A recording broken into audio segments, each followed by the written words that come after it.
What if, in the middle of a glittering charity gala filled with the wealthiest elite, a struggling single dad, quietly standing in the corner, suddenly finds himself at the center of attention? When a billionaire's daughter runs across the room, throws her arms around him and calls him Daddy, though they've never met before, a single moment, a mysterious connection, and a story about how kindness and unexpected love can rebuild even the most broken hearts. Stay with me as we unravel a heartfelt tale of second chances, healing, and the family we choose. If stories like this touch something deep inside you, stories about ordinary people, quiet miracles, and love that transforms, don't forget to subscribe and join me. There are many more inspiring journeys waiting just around the corner. Now, let's begin. Jack Mercer wiped the grease from his hands with a worn-out rag, the kind that had seen too many long days under too many hoods.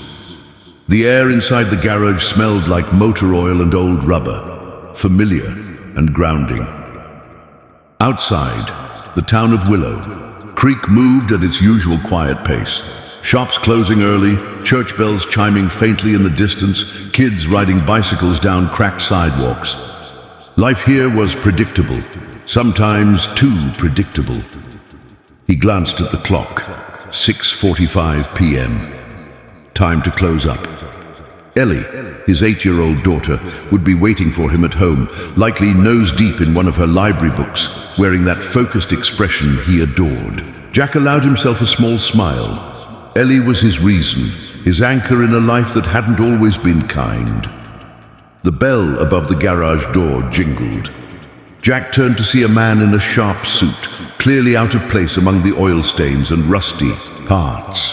The man approached, a polite but distant smile on his face. "Mr. Mercer?" he asked. Jack nodded cautiously, folding the rag over his palm. "That's me." The man extended a sleek envelope. "I'm from Willow Creek Memorial Hospital. They asked me to deliver this to you personally." Jack took the envelope, feeling the heavy weight of thick cardstock inside. He raised an eyebrow. "What's this about?" "A small token of appreciation. You've generously fixed the hospital's vehicles free of charge over the past year. They're hosting a charity gala this Friday evening, and the board would be honored if you attended." Jack blinked, surprised. "A gala?" "Yes," the man replied smoothly. "Black tie, hors d'oeuvres, speeches, the works." Jack glanced down at his oil-streaked clothes, the calluses on his fingers, the faint ache in his lower back. A gala was the last place he belonged. But before he could politely decline, the man added, "It would mean a lot to the staff. And the children's ward remembers how you went out of your way when their transport broke down last winter." That memory tugged at him. He recalled the night vividly, frigid snow piling up on the roads, and the hospital van stranded. He'd gotten out of bed at midnight to fix it, knowing the kids needed it. "No thanks required." Jack nodded stiffly. "Tell them thanks for the invitation." The man smiled and turned to leave. The bell chimed again, and Jack was left standing with the envelope heavy in his hand. That night, after dinner, Jack sat at the kitchen table, the invitation unopened in front of him. Ellie was at the sink, carefully drying dishes, humming a tune she'd picked up at school. She glanced over and tilted her head. "What's that, Daddy?" Jack sighed, rubbing his temple. "Some fancy event the hospital's throwing. They want me to come." Ellie's eyes brightened. "A party? Are you gonna go?" He shook his head. "Not really my scene, sweetheart." She frowned slightly, then dried her hands and came over to sit across from him. "But they invited you. That's nice, right?" Jack met her gaze, the same steady brown eyes as her mother's, and felt a twinge. Ellie had always been wise beyond her years, sensing things he never spoke aloud. How could he explain to her that rooms filled with silk dresses and polished shoes weren't built for men like him? Instead, he said softly, "People like me don't fit in places like that." Ellie reached out, her small fingers curling around his rough ones. "You fit wherever you're kind, Daddy." That's what Grandma used to say. Her words settled over him, warm and disarming. For a moment, Jack let himself imagine it, stepping into that glittering world, if only to remind himself he belonged somewhere. Friday came faster than he expected. Jack stood in front of the bathroom mirror, adjusting the only suit he owned. A simple dark jacket, slightly too loose. A tie that hadn't seen daylight since Ellie's school recital 2 years ago. Ellie peeked in from the doorway, beaming. "You look like a movie star," Jack chuckled. "More like a mechanic trying to look decent." She tugged at his sleeve. "Can I braid your hair?" Jack laughed outright, ruffling her curls. "Not tonight, kiddo." As he grabbed his keys, Ellie surprised him by slipping something into his jacket pocket, a tiny, crumpled paper crane. "For luck," she whispered. Jack swallowed past the lump in his throat, giving her a quick hug. "Thanks, sweetheart. I'll be back before you know it." Willow Creek Memorial Hospital's ballroom was nothing like the garage. Glittering chandeliers, white linens, polished marble floors. Jack walked in, immediately aware of how out of place he felt. Men in tuxedos, women in gowns glided effortlessly from one conversation to the next, champagne flutes in hand. He stood near the back, nodding politely when hospital staff passed by, some offering genuine smiles, others barely noticing him. A waiter offered him wine. He declined. The speeches began, donors, board members, doctors. Jack listened with half an ear, fingers brushing against the paper crane Ellie had tucked in his pocket. Maybe he'd just quietly slip out after this. Then, movement caught his eye. A little girl, no more than 6, broke away from one of the tables near the front, weaving through the crowd. She wore a delicate white dress, curls bouncing as she scanned the room, seemingly searching. Jack watched curiously until, without warning, the girl's eyes locked onto him. Before he could react, she sprinted across the ballroom, past startled guests, and threw her small arms around his waist. "Daddy," she cried, her voice carrying clear and sharp in the stunned silence. The entire room froze. Jack stared down at her, completely at a loss. He had never seen this child before in his life. And yet, she clung to him as if she'd known him forever. The silence in the grand ballroom felt like a heavy fog, thick and lingering. Every eye was fixed on Jack Mercer and the little girl clinging tightly to his waist. Conversations halted mid-sentence. Forks paused halfway to lips. Even the music seemed to falter. Jack's heart pounded against his ribs. The girl's tiny hands grasped his jacket with surprising strength, her face buried against him, as though the world outside didn't exist. He gently placed his rough, calloused hands on her delicate shoulders, lowering himself to her level. "Hey, and there, sweetheart," he said softly, careful not to startle her. "I think maybe you've got the wrong person." The girl slowly looked up at him, her blue eyes wide and searching. "Daddy," she whispered again, as though pleading for him to remember. Jack's throat tightened. He didn't recognize her at all. This wasn't Ellie, nor any child he had ever met. Before he could say another word, a woman's sharp voice sliced through the air. Lila, a tall, elegant woman in a silver evening gown, wove swiftly through the crowd, her expression a mixture of panic and steel composure. The girl flinched but held onto Jack's sleeve. The woman stopped just a foot away, eyes flashing. "Lila, come here at once." Jack stood, feeling awkward and increasingly out of place. He gave the woman a polite, uncertain nod. "Mom, I think she might be..." But the woman, clearly used to controlling situations, reached for the girl without hesitation. "I'm so sorry," she said curtly to Jack, her voice smooth but cool. "My daughter has moments." Her grip on the girl's wrist was firm but not cruel. The little girl, Lila, he now knew, didn't resist but looked back at Jack as if she was being pulled away from something safe. Jack opened his mouth, unsure what to say. Should he explain? Offer reassurance? But the woman was already leading. Lila backed toward the front, where the wealthy guests resumed whispering behind their hands, Jack stood frozen, the weight of the encounter pressing on him. For a moment, he felt the distant, familiar ache, the ache of not belonging. The speeches resumed, though the room remained tinged with curiosity and tension. Jack remained near the back, every so often glancing at the table where Lila now sat quietly beside her mother. He noticed how the girl seemed withdrawn, folding her hands in her lap, eyes fixed on nothing in particular. He also noticed how her mother, regal, composed, kept glancing down at her daughter, something tight flickering in her jaw. Jack sighed, tugging slightly at his tie. This wasn't his world. The chandeliers, the designer suits, the calculated smiles, they all felt foreign. He felt the weight of grease-stained shirts and late rent bills heavy on his shoulders. He was about to slip out quietly when someone tapped him on the arm. It was Dr. Harold Bishop, the hospital's director, a round man in his 60s with kind eyes and a perpetual air of sincerity. Jack had met him once or twice while fixing hospital vans. "Jack Mercer," Dr. Bishop greeted warmly, his voice genuine. "I just wanted to thank you again for all you've done for the hospital. It's not often someone donates their time, so..."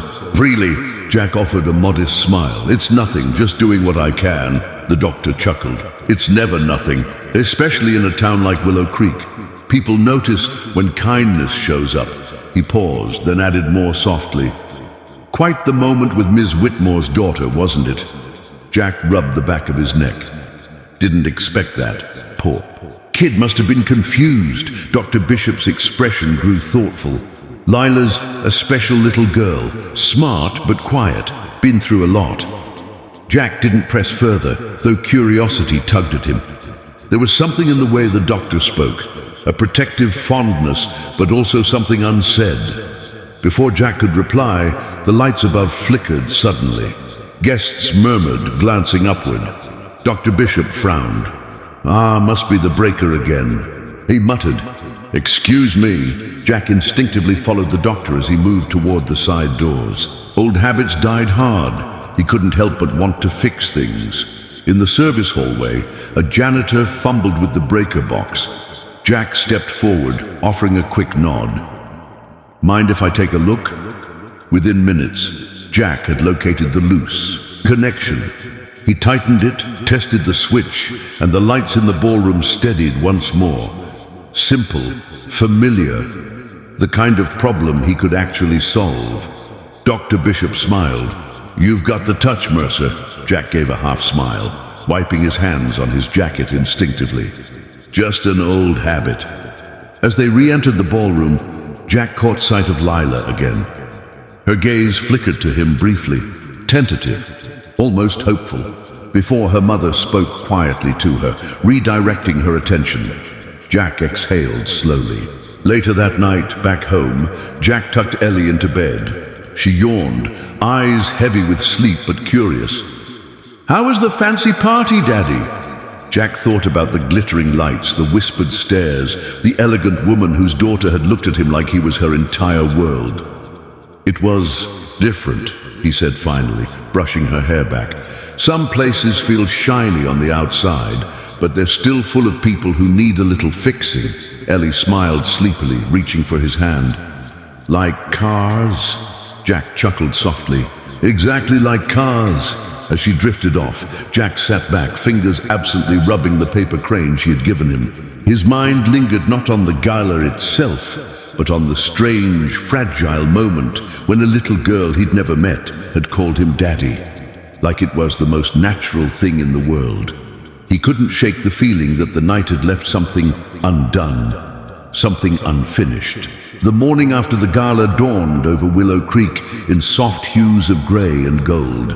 Jack Mercer stood at the counter of his modest kitchen, pouring himself a cup of black coffee, but his mind wasn't on the day ahead.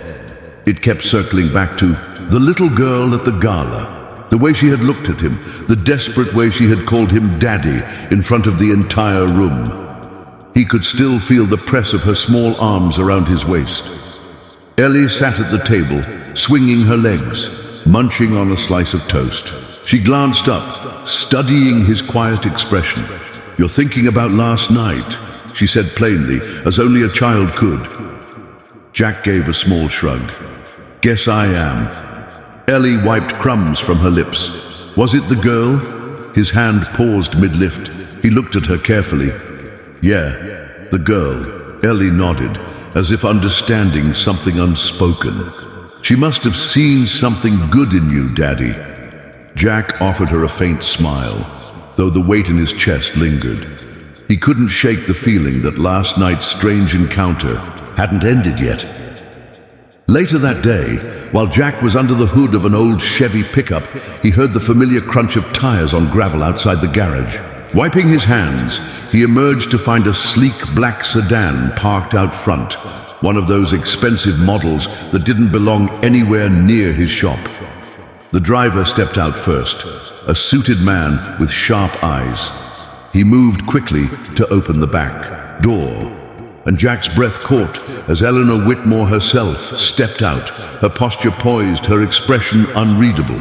She approached, heels clicking against the rough ground, stopping a careful distance from him. "Mr. Mercer," she greeted, her tone polished but cool. Jack straightened, unsure how to bridge the canyon between her world and his. "Ma'am," he replied simply. Eleanor glanced briefly around the garage, her gaze lingering on the worn tools, the oil-stained floor, as if the setting itself made her uncomfortable. Then her eyes locked back onto his. "I thought it necessary." "We speak," she said without preamble. Jack wiped his hands on a rag, nodding. "About your daughter." Her lips tightened slightly. "Yes, Lila." For a moment, neither of them spoke, the quiet hum of the town filling the silence between them. Jack waited. Eleanor exhaled, carefully measured. "Lila has difficulties connecting with people. She's bright, but withdrawn. What happened last night was unexpected." Jack kept his gaze steady. "She thought I was someone else." A shadow flickered across Eleanor's face, but she nodded. "Perhaps, but I'm curious, Mr. Mercer. Have you met my daughter before?" He shook his head. "No, ma'am. Never." She seemed to study him, as if trying to piece something together. Then, with a carefully composed smile, she added, "Regardless, I'd appreciate if you refrain from encouraging any familiarity should you cross paths again." The words landed heavier than she likely intended. Jack met her gaze evenly. "I didn't do anything to encourage her, ma'am. She came to me." Eleanor's jaw tensed slightly, but she said nothing. Before the conversation could stretch further, a soft voice called from inside the car. "Mommy."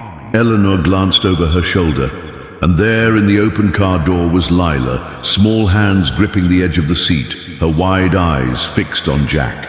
No fear, no hesitation, just quiet recognition. For a fleeting moment, Jack's rough heart squeezed tight. Eleanor turned back to him, something unreadable passing through her features. "I won't take more of your time," she said, voice polite but distant. Jack inclined his head. "All right." She nodded once, then walked back to the car. As the door shut behind her, Lila's gaze lingered through the glass until the sedan eased down the road and disappeared. Jack stood there for a long moment, the echo of that little voice, Daddy, still ringing somewhere deep inside. That evening, as twilight settled over Willow Creek, Jack sat on the porch steps. Ellie curled beside him, sketching something in her notebook. "Daddy?" she asked quietly. "Yes, sweetheart? Is the girl okay?" Jack considered his answer. "I don't know. Maybe." Ellie chewed her pencil thoughtfully. She looked like she needed a friend. Jack glanced at his daughter, then out at the quiet street. A friend. Maybe that's all it had been. But deep down, something told him it wasn't the last time he'd see Lila Whitmore or her mother. The next day brought the answer sooner than expected. Jack was finishing up paperwork when a nurse from Willow Creek Memorial Hospital stopped by the garage. She handed him an envelope with a warm smile. "Dr. Bishop asked me to give this to you." Jack frowned as he opened it. Inside was a formal note, an invitation. It wasn't another gala or fancy event. It was simpler, handwritten in a careful, friendly scrawl. Jack, we're organizing a small afternoon gathering at the children's ward. Some of the kids would love to see the man who fixes the vans and makes things work. It's nothing fancy. Thought you might come by. Harold. Jack's thumb brushed the paper slowly. Before he even fully processed why, something told him Eleanor and Lila would be there too. Willow Creek Memorial's children's ward had always carried a particular kind of hush, the sort of quiet that wasn't sterile, but careful. The walls were painted with cheerful murals of forests and friendly animals, yet the air held a heaviness. Jack Mercer understood far too well. He stood in the hallway, shifting awkwardly, feeling out of place despite the handwritten invitation folded neatly in his pocket. Part of him still wondered why he had come. But something, maybe the look in Lila's eyes, maybe Ellie's gentle nudge, had pulled him here. A voice broke his thoughts. Mr. Mercer. Jack turned to see Dr. Harold Bishop approaching, his smile warm and genuine as always. The doctor extended a hand and Jack took it firmly. Glad you could make it, Bishop said, glancing around the ward. The kids have been excited. Not every day they meet a man who can fix anything. Jack chuckled softly. I'm better with engines than people, Doc. Bishop patted his shoulder. You might be surprised. Before Jack could reply, the doctor motioned down the hallway. They're in the rec room, and Ms. Whitmore is here too. Jack's chest tightened just slightly. He nodded, masking the flicker of tension.